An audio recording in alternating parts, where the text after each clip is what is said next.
Okay, welcome, welcome, welcome, welcome, welcome, Grandmaster Glenn. Once again, we're gonna go over some knife targeting and the why you do certain angles with the knife, okay?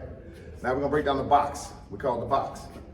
Straight across the neck, down the sides of the body, up under your belt line, okay?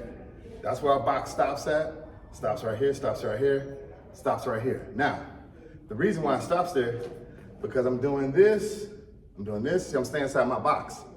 I'm staying inside my box, okay? The minute I start going outside my box, I'm vulnerable. Outside my box, my arms are vulnerable. Outside my box, I'm vulnerable. So I wanna stay in the box, stay in the box, stay in the box, stay in the box. Everything I'm doing it in the box, okay? If I'm reversing this, it's inside that box. Staying inside that box. Staying inside that box, okay? Now, we're gonna say this for multiple opponents because now he has a blade. So he went, exhausted everything. Conversation-wise, went hell. Now he got multiple guys walked up on him. Now it's time for him to escalate because multiple opponents, his survivability. Anything goes out, goes cut, cut, cut, cut, cut, cut, cut. Everything's cut. Everything's the box. Everything sees the box.